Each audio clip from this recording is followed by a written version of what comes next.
Correcto. La de arriba, además. Aparentemente ya estoy grabando, entonces podemos empezar, ¿no? Sí, sí. Bueno, pues Dios les bendiga a los que vean y escuchen esto. Aquí estamos el hermano Lester y yo tratando de traer una conversación que se está dando hace muchos años, pero creo que ha tomado una resurgencia debido a factores políticos que tal vez el hermano Lester después quiera mencionar. Bien importante que yo quiero traer el tema de la nación versus nacionalismo, porque yo tengo una preocupación, por lo menos en lo personal. Mi preocupación personal es que he visto que esta discusión se está dando y se está colando mucha indefinición, no sé si eso sea una palabra, porque se está trabajando con el tema del nacionalismo como si fuera un concepto redimible o bautizable por el cristianismo, por la cristiandad. Y nosotros anteriormente llevamos, creo que teniendo esta conversación ya como unos 3 años, más o menos, y hemos visto que no. Hemos visto que hay una gran diferencia entre nación y nacionalismo. Y yo quisiera, además de acentuar eso, y yo sé que el hermano Lester nos va como a comentar, quisiera que vieran mi inquietud primeramente. Mi inquietud no tiene que ver con las naciones. La palabra nación es una palabra que aparece desde el Génesis, por lo menos en las traducciones, ¿verdad? Y es un concepto que vemos hasta el Apocalipsis. Y es un concepto importantísimo, no solamente para, ¿verdad?, la escritura bíblica y la lectura de la escritura, sino también un concepto importantísimo para alcanzar a los no alcanzados, alcanzar a las naciones. Es muy importante para nosotros. Es un concepto que está amarrado al pacto. Sabemos que cuando el Señor manda a esparcirnos y a dominar la tierra, todo eso está ahí, lo que es la nación. Pero muy diferente a nación es el nacionalismo. Y tal vez para no hablar más, ¿verdad? Quisiera que entonces el hermano Lester empezáramos a trabajar lo que es nacionalismo versus nación. Y yo después puedo comentar, ¿verdad? Porque yo no necesariamente lo uno, una cosa con la otra, lo distingo y ¿por qué mi preocupación entonces? Pero hermano, salude y también pues puede empezar a comentar.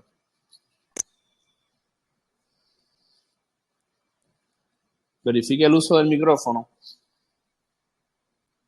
en la parte de audio. Sí. En lo que el hermano encuentra nuevamente lo del audio, les comento que nación y nacionalismo no es lo mismo. No es lo mismo, no puede ser lo mismo.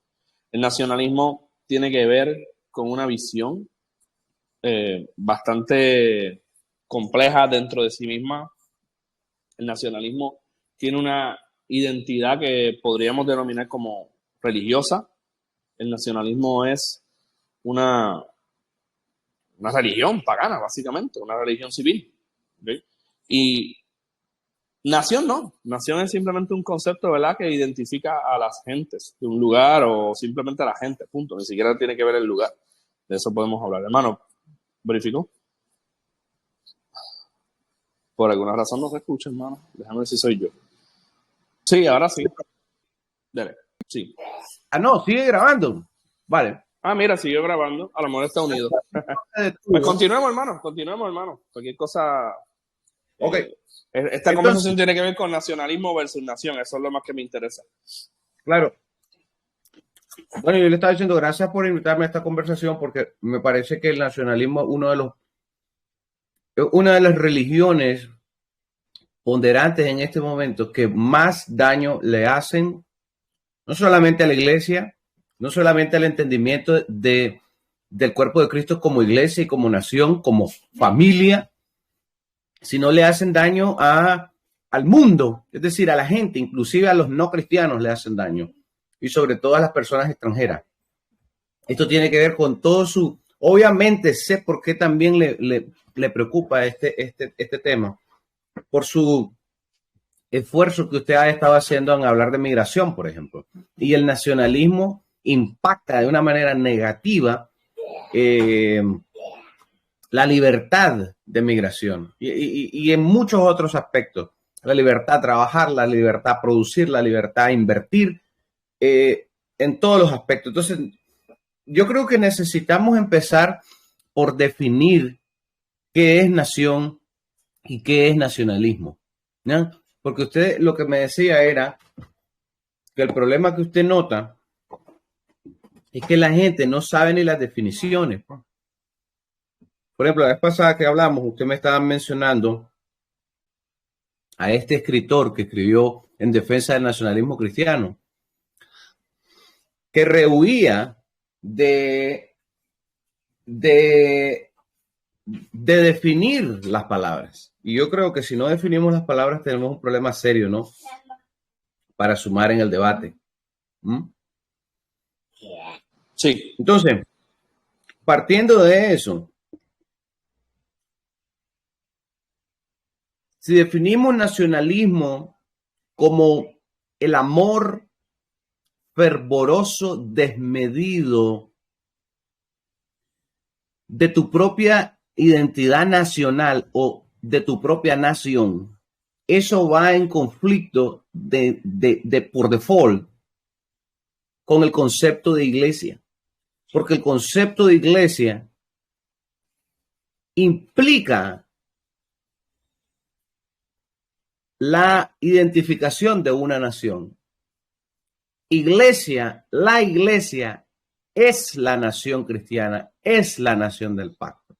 Y esa iglesia, esa nación, está conformada por multitud de tribus, pueblos, lenguas y naciones. Entonces, si yo soy parte de una iglesia y a la vez voy a tener un amor fervoroso, desmedido por mi propia nación, eso está en contradicción con el hecho de que yo sea parte de una nación que es un conglomerado de naciones, que es una asamblea de naciones. Es contradictorio amar el lugar donde yo nací, identificar ese lugar con el que nací, con el Estado que me da esa identidad, que me otorga esa identidad, que me otorga el pasaporte, que me otorga una cédula de identidad. Entonces esto me da identidad. Y amar ese lugar porque ahí nací, porque ahí crecí, y a la vez ser parte de la iglesia, ¿verdad? Pero yo reteniendo ese amor fervoroso por mi país y yo siendo parte de la iglesia, que es una asamblea de naciones. En otra, las verdaderas Naciones Unidas no es la ONU, las verdaderas Naciones Unidas es la iglesia.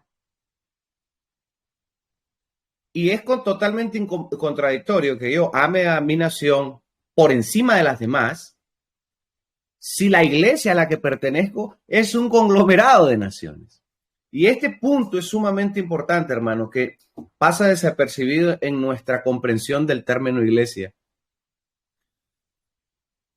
El pacto de Dios con Moisés era de hacer a Israel una nación santa, un pueblo adquirido por Dios, que fuese luz a las naciones, un reino de sacerdotes.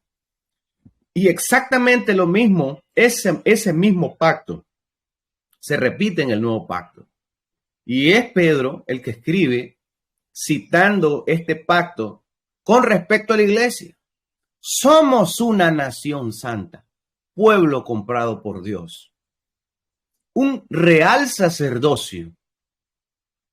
Entonces, esto pasa desapercibido de que la iglesia, en definitiva, es una nación, pero es una nación que aglomera a todas las naciones y está creciendo y todas las naciones van a ser parte de esta gran nación que es la iglesia y van a ser parte del reino de Dios. Ahora, estas naciones tienen sus propios estados, ¿no? Tienen sus propias corporaciones políticas, pero no importa porque el reino de Dios también es un reino político y ese reino está destinado a expandirse por la tierra, como la profecía del sueño de Nabucodonosor, ¿verdad? Toda la imagen va a ser destruida, todos los reinos de la tierra van a ser destruidos. Y dice, y esa piedra que bajó del cielo, ¿no?, vino a ser un monte que llenó toda la tierra. el reino de Dios al final va a llenar toda la tierra. Todas las naciones van a ser parte de esta gran nación y parte de este reino. Y ahí donde, ¿verdad? Me gustaría que luego comentase usted, y ahí es donde a mí me parece que es sumamente delicado el tema del Estado y el involucramiento del Estado en todo este concepto de nación y el concepto del nacionalismo y lo peligroso que es, porque es el Estado el que lo promueve. Es el Estado realmente el que promueve el nacionalismo. Y eso obviamente es una confrontación frente al reino de Dios y frente a esta gran nación de la que estamos hablando. Precisamente, hermano. Precisamente. Entonces, tenemos muchas cosas que estamos hablando aquí ahora. Correcto. Sabemos que la iglesia es una asamblea de naciones. No estamos, y creo que ya se debe entender, nosotros no estamos en contra del concepto nación. Nosotros estamos en contra del concepto nacionalismo, porque el nacionalismo es muy diferente al concepto nación. El nacionalismo pone la nación en el centro, sea lo que sea que definamos como nación, y sabemos que hay una confusión terrible de esto, pero sea lo que nosotros pensemos que es una nación, se pone en el centro. El cristiano no tiene que ser un experto en ciencias sociales para saber que si hay algún concepto X, Y, Z que está en el centro de la identidad de un ser humano, es descartable como idolatría. No hay que buscarle mucho, no hay que saber mucha ciencia política. Es tu fe, se convierte tu fe y tu religión. Y ese es el nacionalismo. Que el centro es la nación, sea lo que sea que quiera decir que es la nación, que nosotros tenemos obviamente una definición bíblica que me gustaría que compartiera, pero, ¿verdad? Y que ya he estado compartiendo, pero sea lo que sea que tú identifiques como nación, no puede ser el centro, no puede serlo, punto. Y de hecho eso fue una de las primeras cosas que el Señor arrancó en mi vida cuando yo tuve que rendirme a sus pies porque Él me llamó. Mi identidad cultural, como le dicen, tuve que entregarla a los pies del Señor. Ya yo no soy boricua, como dicen acá. Yo soy un hijo del rey. Y yo le debo todo a Él. Todo, absolutamente. Así que si hay algo dentro de esa supuesta identidad que va en contra de yo rendirle todo el honor, toda la gloria y toda la honra a mi Señor, tiene que ir al mismo zafacón, a la misma basura, como decimos acá, con el resto de los otros ídolos que he tenido que seguir dejando a los pies del Señor. Hermano, entonces, antes de que usted continúe, que me encantaría que continuara, ¿verdad?, definiéndonos la parte bíblica de lo que es nación y cómo continuamos viendo esto a través de lo que es la iglesia y demás. Yo quería compartir algo que, de hecho, usted también me compartió, una definición de un libro sobre qué es nacionalismo, porque ya que nadie lo quiere definir, pues nosotros lo vamos a definir. Y realmente no lo hicimos nosotros, realmente es un libro que usted me compartió bueno, que surgió luego de la Primera Guerra Mundial. Y este autor que, el nombre ahora mismo, ya mismo lo digo el nombre, pero primero digo esto, él define el nacionalismo como la fusión, o sea, la combinación entre patriotismo y una conciencia nacional. Eso es como él lo define. Claro, cuando yo escucho estos dos conceptos, y él, ¿verdad?, a lo largo del libro pues los va a estar definiendo, pero a mí me suenan unas campanitas y yo las conozco, yo he visto este monstruo ya, y una de las campanitas que se prenden, hermano, es cuando leí a Maquiavelo. Y Maquiavelo buscó un sustituto de la iglesia como identidad y buscó un sustituto de la trascendencia e inmanencia de Dios como la identidad de un grupo político de personas. Y lo sustituyó por un sentimiento que estaba basado en la nación. ¿Okay? Y claro, de ahí se inventa entonces una nueva nación, porque si tú unes lo político, territorial, al sentimiento nacional, tú estás creando una cosa nueva. Y nosotros no somos discípulos de Maquiavelo, nosotros somos discípulos de Jesucristo. Y esa es mi inquietud, hermano. Pero entonces, ¿qué usted comenta o qué se me quedó antes de continuar? Bueno, con respecto a eso que está diciendo, y es cierto, el nacionalismo es una religión antagónica al cristianismo, porque intenta privar al cristiano de su verdadera identidad y otorgarle una diferente. Y el objetivo de otorgarle una identidad diferente es para que tenga otro señor y otro que lo domine a él. Y en esta última instancia está el Estado y los políticos detrás.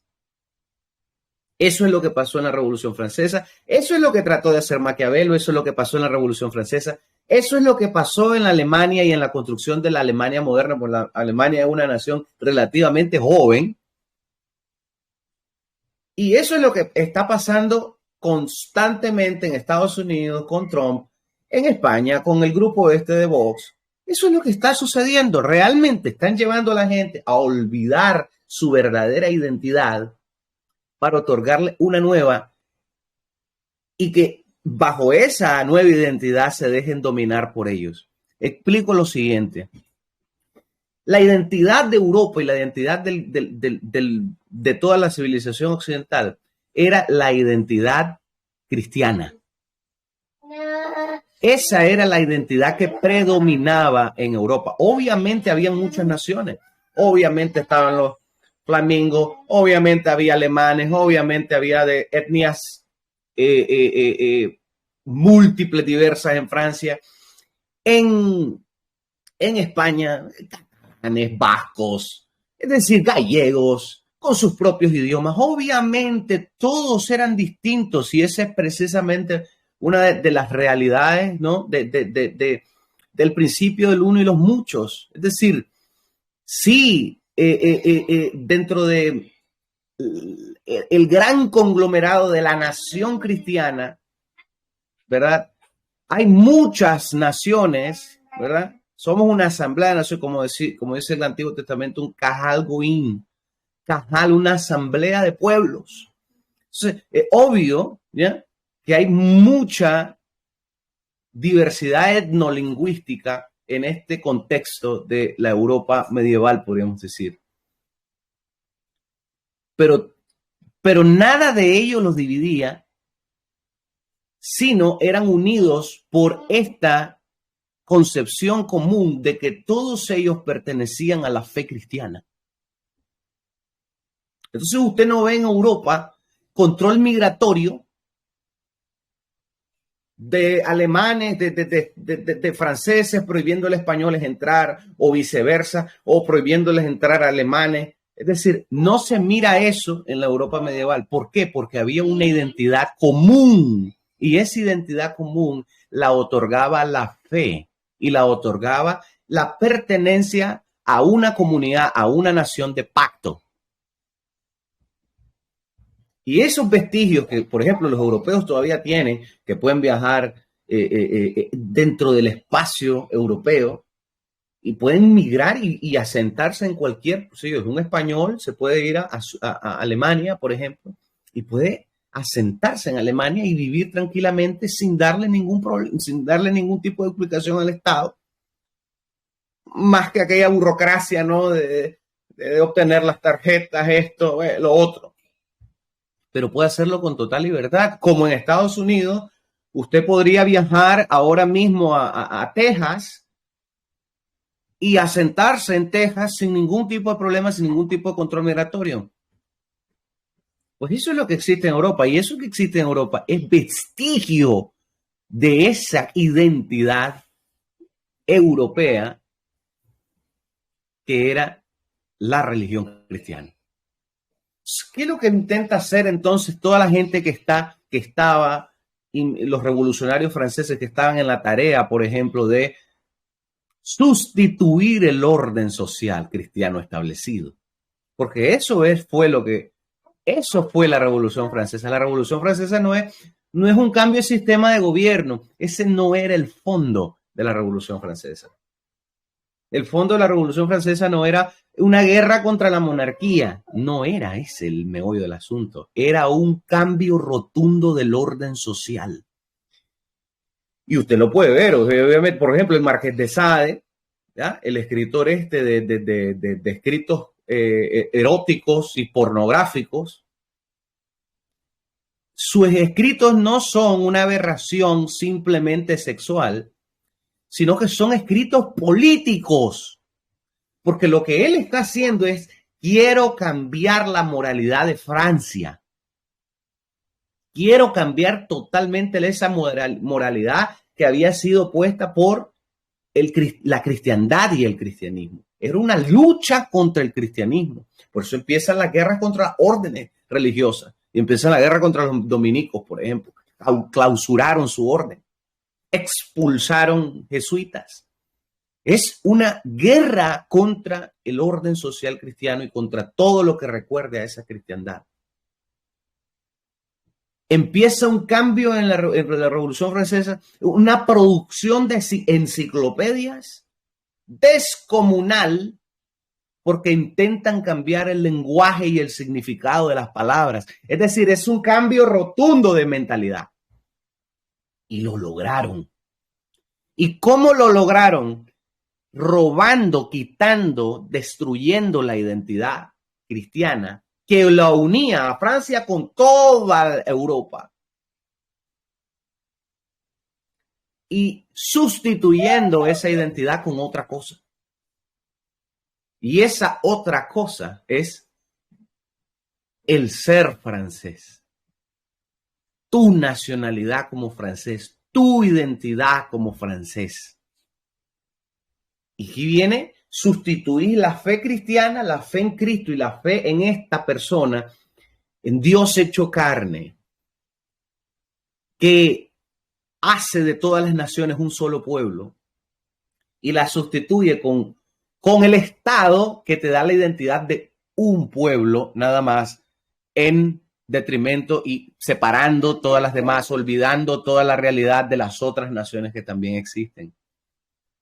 Y así empieza el nacionalismo francés. Lo mismo en Alemania.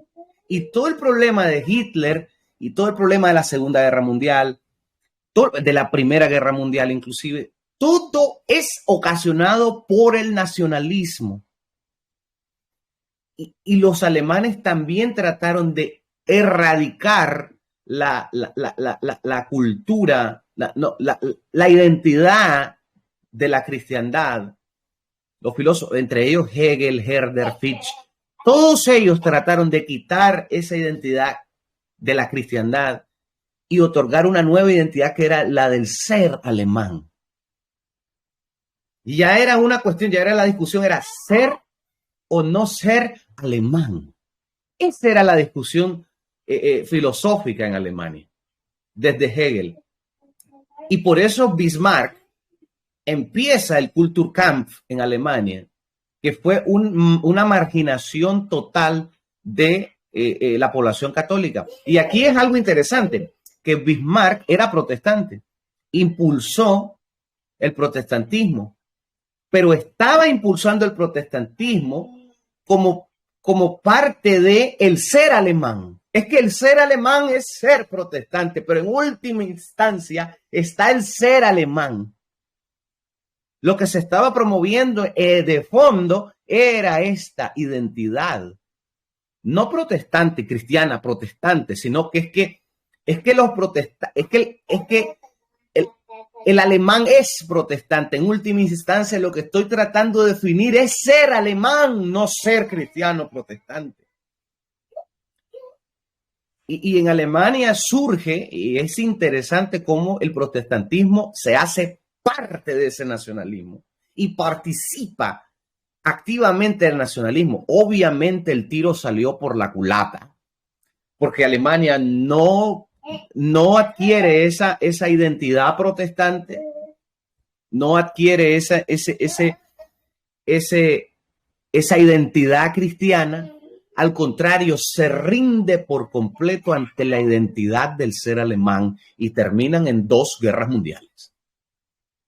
Porque ellos intentan dominar a todas las naciones.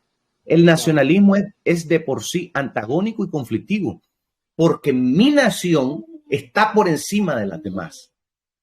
Nos lleva a conflicto y nos lleva a guerra. Es inevitable escapar de las guerras desde la perspectiva de una religión nacionalista y de la religión del nacionalismo.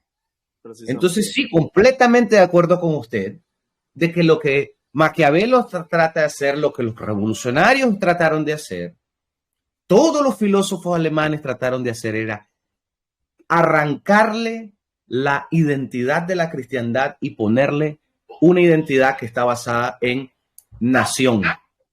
Pero esa nación definida como, porque esta gente, luego lo dejo hablar, solamente voy a decir esta idea, que esta gente lo que tiene detrás del concepto de nación es Estado. El independentismo catalán, el independentismo escocés, los kurdos en Turquía, Irak, todos ellos obviamente tienen una identidad nacional, ¿no? Y ellos se consideran a sí mismos como un cuerpo político y que tienen el derecho de constituir un Estado.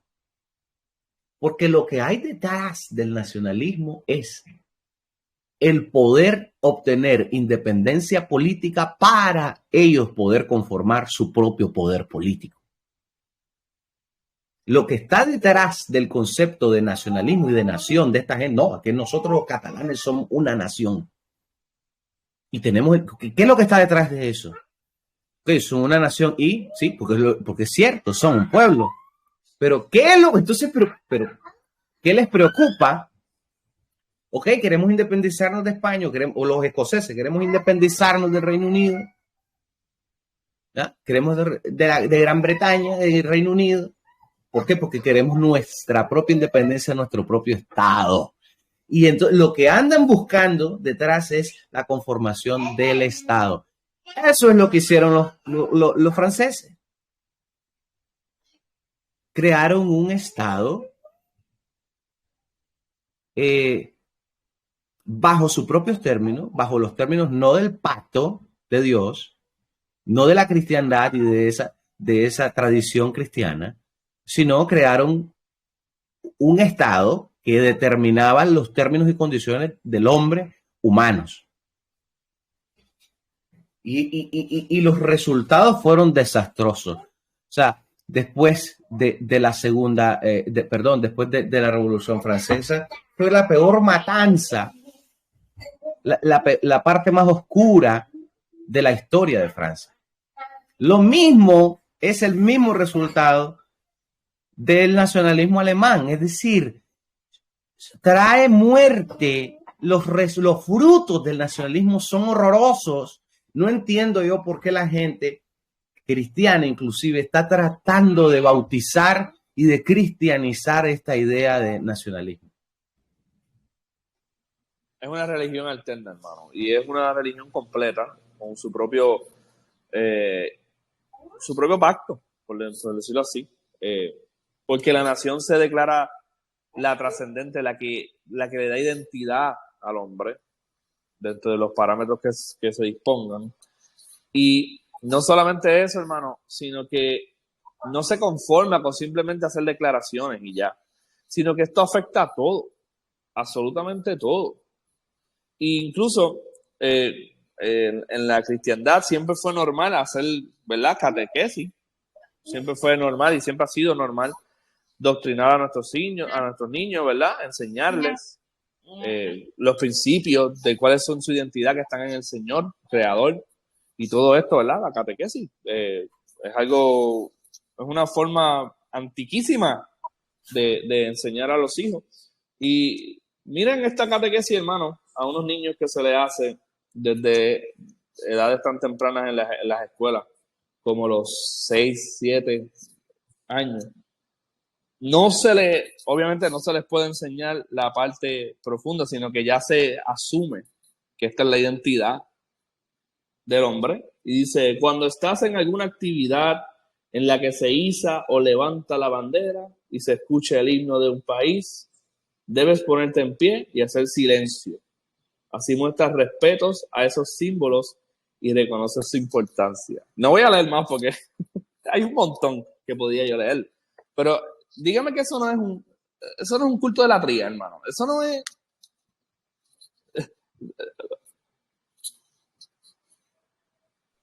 Es un rito religioso. Es un rito.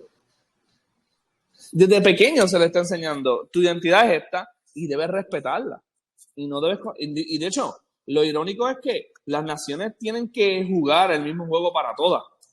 Porque yo no puedo decir que mi nación es nación y la otra no es nación. Claro. El Estado así gana adeptos y gente que no los va a traicionar. Claro. Necesitan tener gente adoctrinada. Adoctrinada. Y entonces, por ejemplo, ahí luego habla de la bandera. Y bien, me interesó mucho esto cuando dice las franjas rojas, está hablando de la bandera donde yo vivo, representan la sangre de los patriotas. O sea, tenemos hasta, hermano, exactamente, tenemos la sangre de un nuevo pacto. Señor, reprenda. Y las otras cosas que no la voy a leer, pero hay mucho que yo podría enseñarle cómo se doctrina en doctrina a los niños, se les catequiza desde bien pequeño en toda esta religión alternativa. Entonces, eso es el nacionalismo, porque no es lo mismo yo decir, yo habito en este lugar, o yo nací de esta familia, y yo tengo estos rasgos que, pues, ¿verdad? Del dominio, el lenguaje, no sé, el manejo de ciertas tecnologías, lo que sea. Y yo decir, yo me identifico con esto. O incluso, separado a eso, yo decir, yo le tengo un amor natural al lugar donde yo vivo. ¿Por qué no?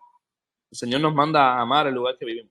Pero unir todo eso para decir que esas cosas se transforman en una entidad que adquieren entonces símbolos, los cuales hay que adorar desde pequeño, hacer silencio, reverencia. Y combinarlos para decir, eso es tu identidad.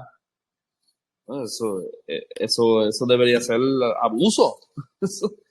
Eso, ¿verdad? Y eso es el nacionalismo versus, ¿verdad? Lo que hemos estado hablando, es una nación, y lo hablamos la otra vez, usted mencionaba que la nación es cómo se identifican las gentes. Y tiene que ser así, porque si nosotros vamos a usar como ejemplo a la nación de Israel, nosotros no podemos decir jamás y nunca que Israel no era nación cuando estaba en forma de semilla con Abraham, o cuando estaba en la ciudad preso allá en Gosén, en Egipto. ¿Allí eran nación o tenían que estar en Canaán para ser nación? O sea, que en el desierto eran nación o no eran nación en el desierto.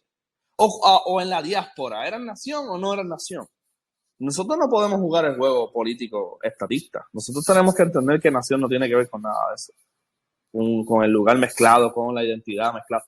Eran 12 tribus, hermano. Eran 12 tribus. En aquellos tiempos antiguos, las tribus no andaban juntas.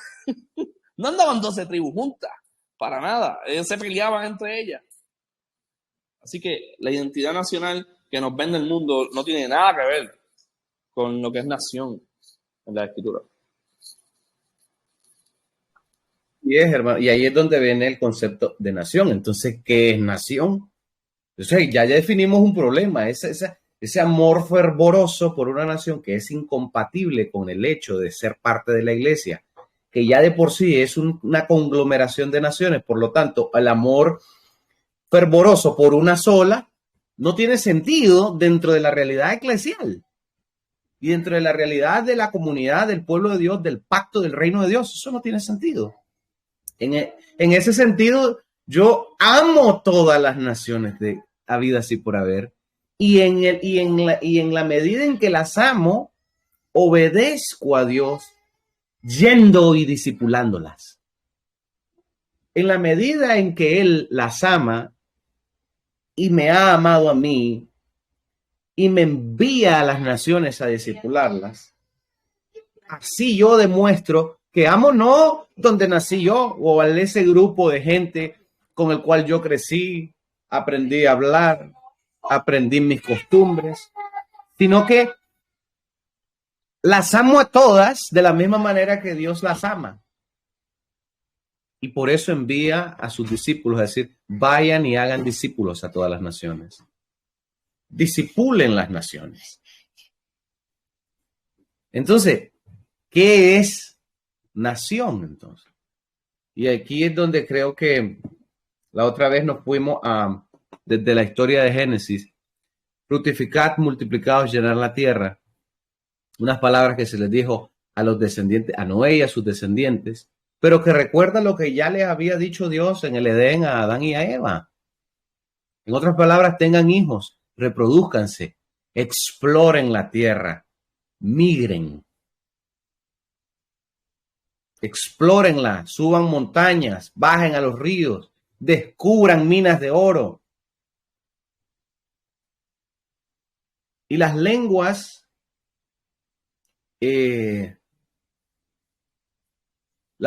como yo le decía, son parte de ese ejercicio de dominio, de explorar la tierra, de migrar, de conformar mi familia, mi grupo humano, movernos hacia otro sitio, buscar otro tipo de recursos.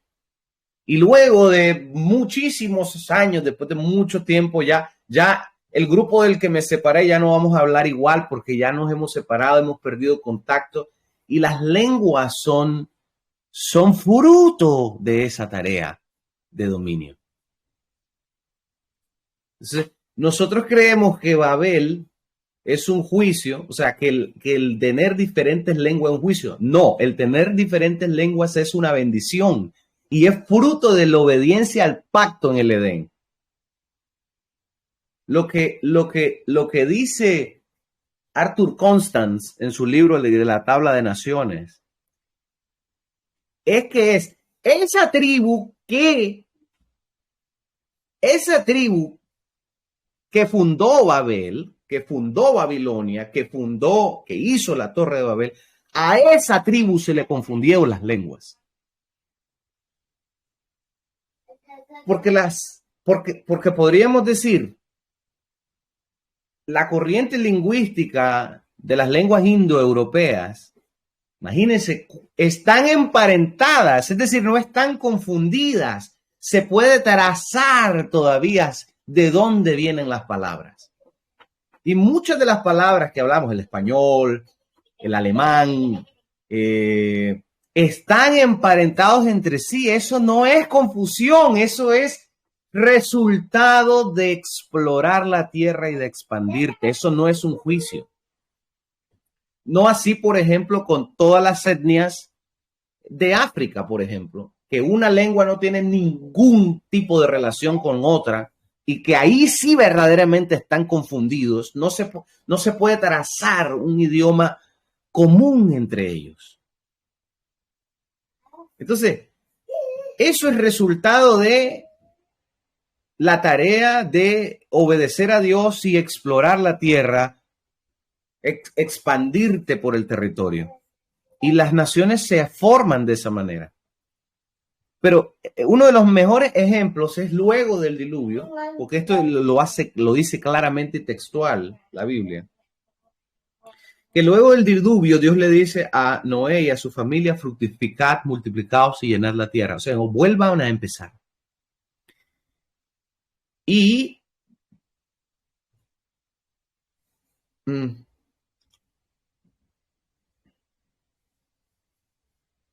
dice Génesis 9:1, dice: bendijo Dios a Noé y a sus hijos y les dijo: fructificad y multiplicaos y llenad la tierra. El temor y el miedo de vosotros estará sobre todo animal de la tierra. En otras palabras, le está dando dominio. Y sobre toda ave de los cielos, en todas las que se muevan sobre la tierra y en todos los peces del mar, en vuestras manos son entregados.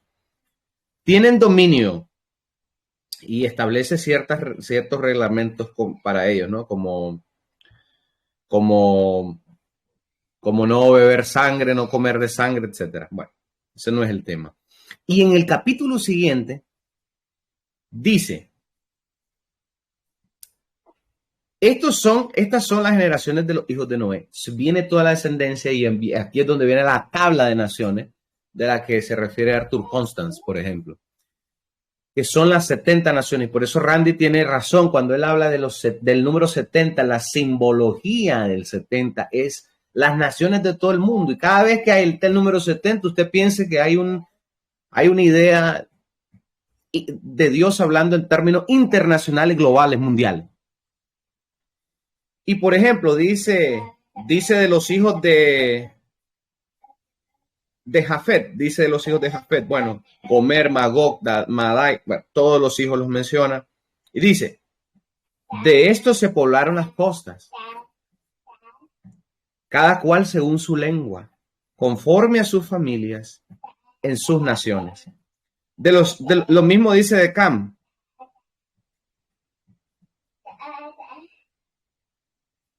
Estos son los hijos de Cam por sus familias, por sus lenguas, en sus tierras, en sus naciones. Entonces, ¿cómo empiezan las naciones? ¿Qué es una nación? Es un grupo humano. Es un grupo de personas. ¿Y cómo se les da origen a las naciones?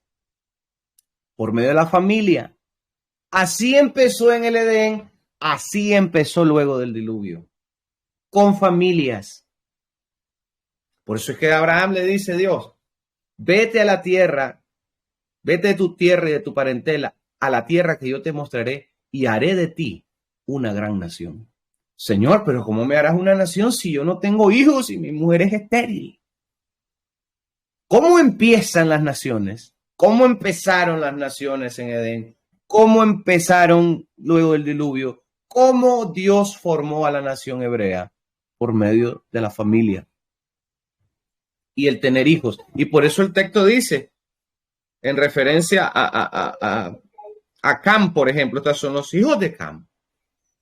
Empieza con los hijos. Las familias empiezan teniendo hijos. Por sus familias, estos hijos a su vez se casan, forman familias. Y ya la familia se hace cada vez más grande y los nietos y los bisnietos y los tataranietos y ya se van casando. Y eso no significa que tiene que ser endogámica esa relación familiar, no. Esa es la gran maravilla por ejemplo, del libro de Ruth. Siendo Ruth moabita, se casó con Boaz. Y diciéndole ella a Noemí, a su ex suegra o a su suegra, diciéndole, tu Dios será mi Dios, tu pueblo será mi pueblo y tu Dios será mi Dios. La identidad nacional o la identidad de la pertenencia a la comunidad de pacto hebrea, Ruth la adquiere por medio de la fe en Dios. Y se casa con vos, una moabita con vos. O sea, que la familia no está supuesta a tener una pureza racial y de linaje, por favor.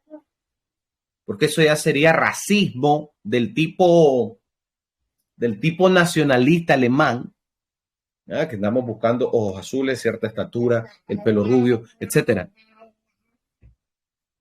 Obviamente las familias se van mezclando unas con otras.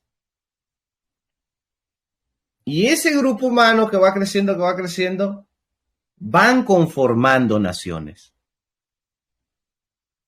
Y así empezaron estas 70 naciones de las que se refiere Génesis capítulo 10. Obviamente, en el punto en el que estamos ya hay una gran población humana que ya hasta es difícil trazar desde dónde viene mi familia y cuál es el grupo familiar desde el que yo vengo. O sea, prácticamente para mí es imposible hacerlo. Sé, obviamente, que quizás había muchos indígenas y seguramente mis padres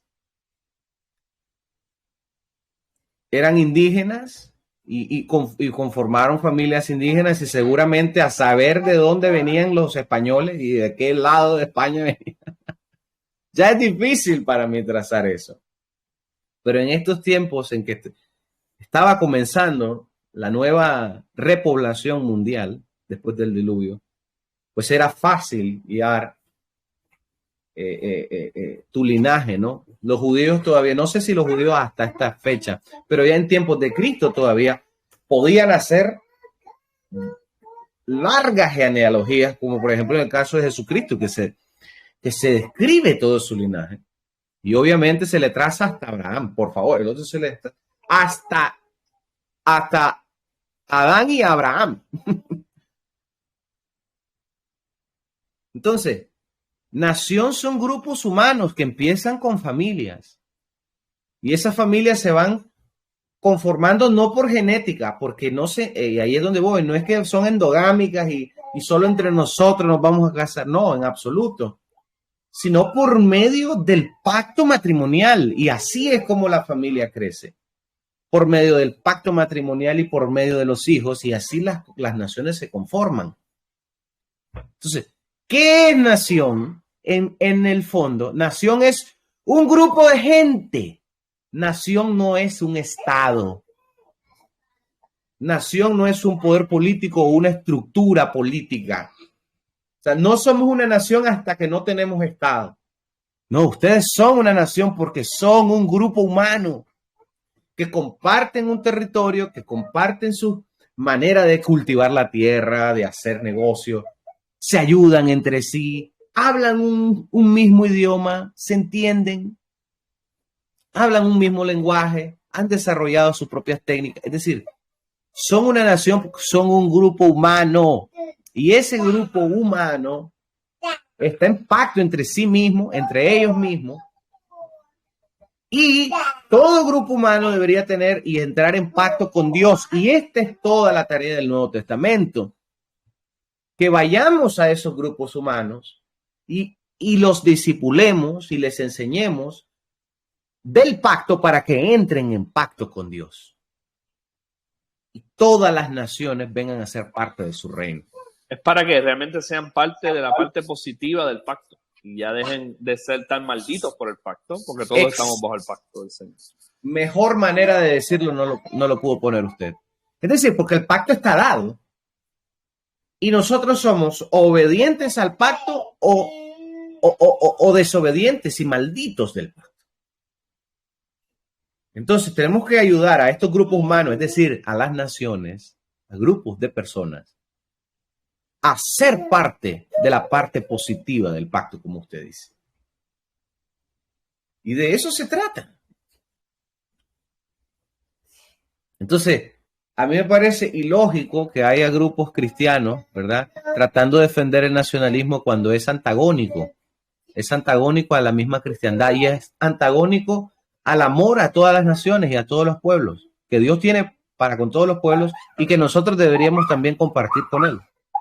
Y en segundo lugar, existe una mala comprensión del término nación porque se entiende como si fuera un poder político. Y ahora, ¿no? Y ahora descaradamente se dice Estado-nación. Ya equiparado los dos conceptos, no sos nación entonces si no sos Estado. Por ejemplo, lo que usted decía, Israel era nación cuando estaba en Gosén, solo porque no tenían un sistema político que los gobernara o que se gobernaran ellos mismos y no estar bajo el yugo del faraón. Obviamente eran una nación porque una nación es un pueblo, es un grupo de personas. La nación es la gente, no el poder político, no la estructura, no la tecnología del Estado. Y entonces estos dos problemas son serios. Ni la iglesia entiende que ella misma es una nación, no entiende que las naciones no son estados, sino la gente.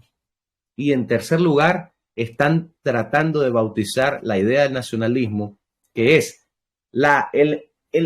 que es la adoración al Estado, porque en el Estado estamos unidos y en el Estado, a través del Estado se nos brinda la identidad de pertenencia a una nación. Por eso te dan el pasaporte, por eso te dan cédula de identidad, por eso ya que ellos te brindan identidad. Y le llaman contrato social ellos, ¿no? Es decir, que ilógico. ¿No? O sea, yo cuando yo nací, ¿qué contrato podía yo firmar? Yo estaba sin facultades mentales para poder firmar algún tipo de contrato. O sea, va contra los mismos principios del derecho, porque un contrato se celebra voluntariamente de dos partes. Y si yo digo, entonces, no, yo no quiero ser parte del Estado, a mí no me cobres el impuesto, a mí no me controles, no me des pasaporte, quiero vivir tranquilo. y el otro estado, no, yo no me quiero meter con usted, yo quiero cruzar aquí esta frontera, pero es que yo no quiero nada con ustedes. Es mi derecho cruzar y punto. Y no quiero yo pedirle permiso a nadie de usar algún aeropuerto, algún puerto marítimo, simplemente porque yo voy a pagar el uso de él. ¿Por qué me tienen que ustedes decir a mí que necesito permiso de ustedes? No, que no puede salir porque no tiene pasaporte, ¿no? O sea, eso no es un contrato social, eso es una tiranía. Eso es una tiranía, eso es una dictadura. ¿Ya? Y va contra los principios de la lógica, siquiera, la idea de contrato social, porque ¿cómo vas a contratar algo con un recién nacido? Es decir, no tiene facultades, es decir, ni los padres pues tienen el derecho de elegir por el hijo y decir, no, a este no, simplemente no te metas con nosotros, Estado. Somos una familia independiente, no es que no se puede. Por lo menos el pacto de Dios tiene, bueno, dentro de su predestinación está la desobediencia siquiera. Dice, no soy parte de esta familia del pacto. Pero del Estado no puede decirle, no puedo no estar conectado contigo de alguna manera. No, ellos se imponen. Entonces, la iglesia no entiende el peligro del nacionalismo. ¿Y cuál es el resultado, hermano? ¿Cuál es el resultado del nacionalismo, por ejemplo, evangélico en Estados Unidos? A saber cuántos de nuestros propios hermanos en la fe hemos enviado a situaciones difíciles de pobreza, quizás hasta su vida corría riesgo, simplemente porque no son parte de nuestra nación política y de nuestra organización política. No eres americano, te encierro en jaulas, te quito a tus hijos, te separo de tus hijos, a tus hijos los pongo en una jaula distinta. Y todo eso es fruto del nacionalismo. Qué pecado el que estamos cometiendo. Y es triste que estemos diciendo que el nacionalismo es rescatable. Hermano, eso es horrible. Decir nacionalismo cristiano es como, yo le decía la otra vez, es como decir budismo cristiano, satanismo cristiano. Y es como decir idolatría cristiana, eso no existe. Es un oxímoron. Aquí hay un pasaje que, aunque no habla de nacionalismo, sí habla de algo importantísimo en Números, capítulo 15, versículo 15 al 16. Dice, un mismo estatuto tendréis vosotros de la congregación, ¿verdad? Usted decía, la congregación al principio eran aquellas tribus. Uh-huh. Y el extranjero que con vosotros mora. Será estatuto perpetuo por vuestras generaciones. Como vosotros, así será el extranjero delante de Jehová. Una misma ley y un mismo decreto tendréis vosotros y el extranjero que con ustedes mora. Volo encanto del Estado moderno con esos dos versículos, hermano. Wow. No hay alternativa, hermano. O le somos fieles al pacto o le somos infieles al pacto. Es decir, un llamado al arrepentimiento también. Para mí, usted es cristiano que nació en Puerto Rico y yo soy un cristiano que nací en una ciudad que se llama Managua, en Nicaragua. Para mí, usted pudiera ir a Nicaragua cuando usted quiera.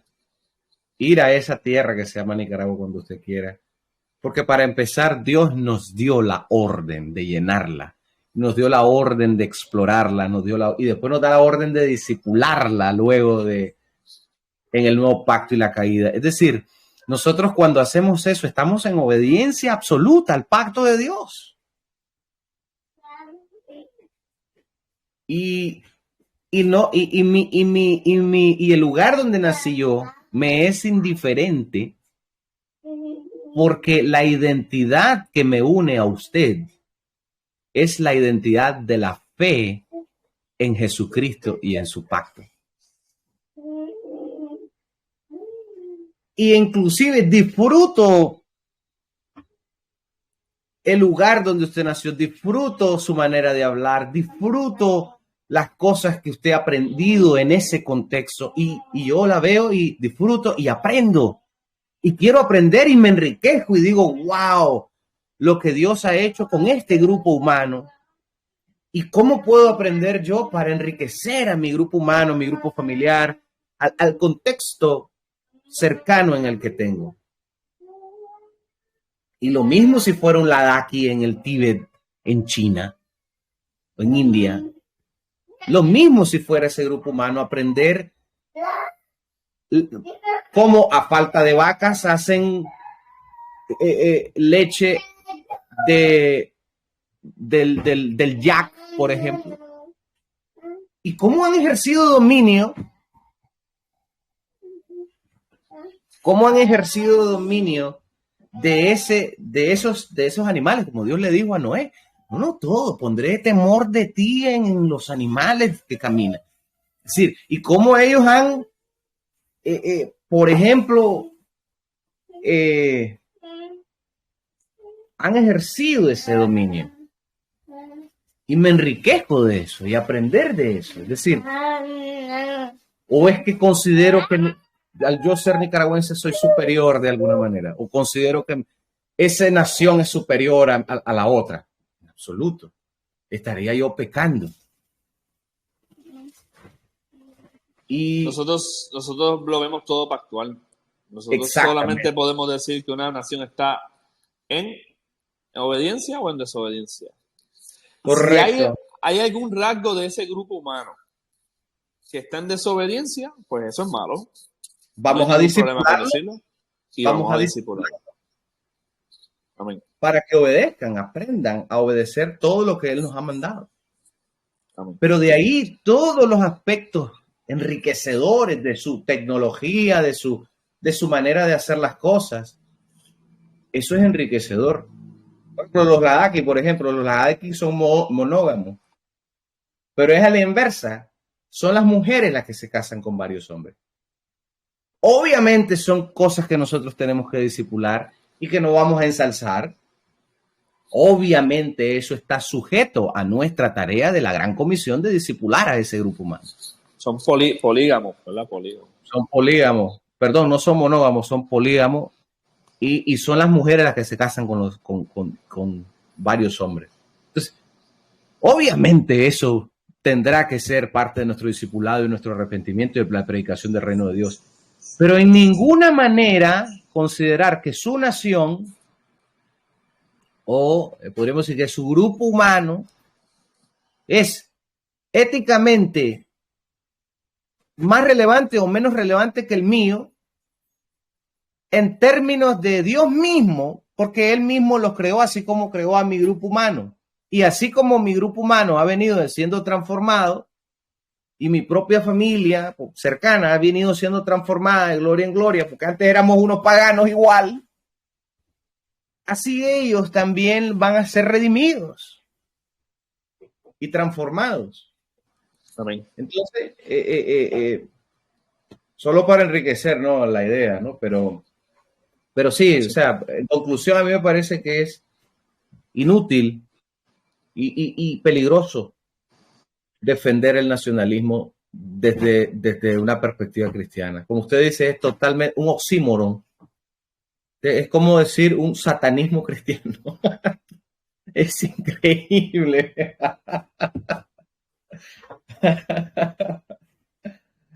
Claro, porque ellos ya le dan una identidad al hombre muy distinta a la del pacto, el satanismo. Así que si el nacionalismo hace lo mismo, lo único es que pues está amarrado a mi historia, pues entonces por eso yo le puedo perdonar la desfachatez de querer ser Dios. No, lo sentimos. No vamos a dejar pasar ninguno. Y claro, nosotros como pecadores tenemos ídolos.